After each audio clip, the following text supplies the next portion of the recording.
Hello दोस्तों, आपका हमारे वृंदा कुंज चैनल में स्वागत है। नागपंचमी की सबसे प्राचीन कथा। जब नागदेव बने भाई। प्राचीन काल में एक सेठ जी के 7 पुत्र थे। सातों के विवाह हो चुके थे। सबसे छोटे पुत्र की पत्नी श्रेष्ठ चरित्र की विदुषी और सुशील थी, परंतु उसके भाई नहीं था। एक दिन बड़ी बहू ने घर लीपने को पीली मिट्टी लाने के लिए सभी बहुओं को साथ चलने को कहा तो सभी धलिया और खुरपी लेकर मिट्टी खोदने लगी। तभी वहां एक सर्प निकला, जिसे बड़ी बहू खुरपी से मारने लगी। ये देखकर छोटी बहू ने उसे रोकते हुए कहा, मत मारो इसे, ये बेचारा निरपराध है। ये सुनकर बड़ी बहू ने उसे नहीं मारा। तब सर्प एक ओर जा बैठा। तब छोटी बहू ने उससे कहा, हम अभी लौट कर आती हैं, तुम यहाँ से जाना मत। ये कहकर वह सबके साथ मिट्टी लेकर घर चली गई और वहाँ कामकाज में फंसकर सर्प से जो वादा किया था उसे भूल गई। उसे दूसरे दिन वह बात याद आई तो सबको साथ लेकर वहां पहुंची और सर्प को उस स्थान पर बैठा देखकर बोली, सर्प भैया नमस्कार।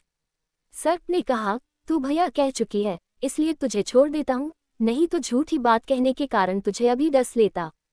वह बोली, भैया मुझसे भूल हो गई, उसकी क्षमा मांगती हूँ। तब सर्प बोला, अच्छा, तू आज से मेरी बहन हुई और मैं तेरा भाई हुआ, तुझे जो मांगना हो मांग ले। वह बोली, भैया मेरा कोई नहीं है, अच्छा हुआ जो तू मेरा भाई बन गया। कुछ दिन व्यतीत होने पर वह सर्प मनुष्य का रूप रखकर उसके घर आया और बोला कि मेरी बहन को भेज दो। सबने कहा कि इसके तो कोई भाई नहीं था, तो वह बोला, मैं दूर के रिश्ते में इसका भाई हूँ, बचपन में ही बाहर चला गया था। उसके विश्वास दिलाने पर घर के लोगों ने छोटी को उसके साथ भेज दिया। उसने मार्ग में बताया कि मैं वही सर्प हूँ, इसलिए तू डरना नहीं और जहाँ चलने में कठिनाई हो वहाँ मेरी पूंछ पकड़ लेना। उसने कहे अनुसार ही किया और इस प्रकार वह उसके घर पहुँच गई। वहां के धन ऐश्वर्य को देखकर वह चकित हो गई। एक दिन सर्प की माता ने उससे कहा, मैं एक काम से बाहर जा रही हूँ, तू अपने भाई को ठंडा दूध पिला देना। उसे यह बात ध्यान न रही और उससे गर्म दूध पिला दिया, जिसमें उसका मुख बेतरह जल गया। ये देखकर सर्प की माता बहुत क्रोधित हुई, परंतु सर्प के समझाने पर शांत हो गई। तब सर्प ने कहा कि बहन को अब उसके घर भेज देना चाहिए। तब सर्प और उसके पिता ने उसे बहुत सा सोना, चांदी, जवाहरात, वस्त्रभूषण आदि देकर उसके घर पहुंचा दिया।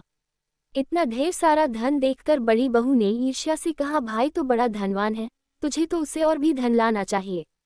सर्प ने यह वचन सुना तो सब वस्तुएं सोने की लाकर दे दी। ये देखकर बड़ी बहू ने कहा, इन्हें झाड़ने की झाड़ू भी सोने की होनी चाहिए। तब सर्प ने झाड़ू भी सोने की लाकर रख दी। सर्प ने छोटी बहू को हीरा मणियों का एक अद्भुत हार दिया था। उसकी प्रशंसा उस देश की रानी ने भी सुनी और वह राजा से बोली कि सेठ की छोटी बहू का हार यहाँ आना चाहिए। राजा ने मंत्री को हुक्म दिया कि उससे वह हार लेकर शीघ्र उपस्थित हो। मंत्री ने सेठ जी से जाकर कहा कि महारानी जी छोटी बहू का हार पहनेंगी, वह उससे लेकर मुझे दे दो।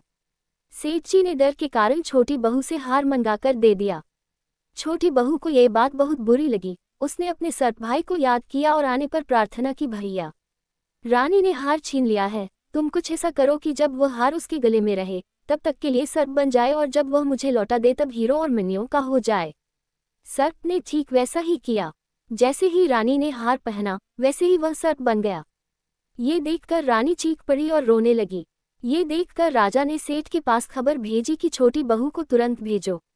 सेठ जी डर गए कि राजा न जाने क्या करेगा। वे स्वयं छोटी बहू को साथ लेकर उपस्थित हुए। राजा ने छोटी बहू से पूछा, तूने क्या जादू किया है, मैं तुझे दंड दूंगा। छोटी बहू बोली, राजन धृष्टता क्षमा कीजिए, यह हार ही ऐसा है कि मेरे गले में हीरो और मणियों का रहता है और दूसरे के गले में सर्प बन जाता है।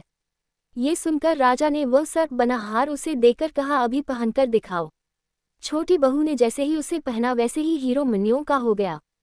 ये देखकर राजा को उसकी बात का विश्वास हो गया और उसने प्रसन्न होकर उसे बहुत सी मुद्राएं भी पुरस्कार में दी। छोटी वह अपने हार और इन सहित घर लौट आई। उसके धन को देखकर बड़ी बहू ने ईर्ष्या के कारण उसके पति को सिखाया कि छोटी बहू के पास कहीं से धन आया है। ये सुनकर उसके पति ने अपनी पत्नी को बुलाकर कहा, ठीक ठीक बता कि यह धन तुझे कौन देता है। तब वह सर्प को याद करने लगी।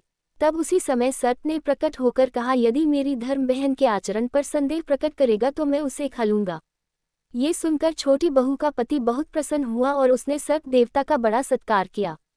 उसी दिन से नागपंचमी का त्योहार मनाया जाता है और स्त्रियां सर्प को भाई मानकर उसकी पूजा करती हैं।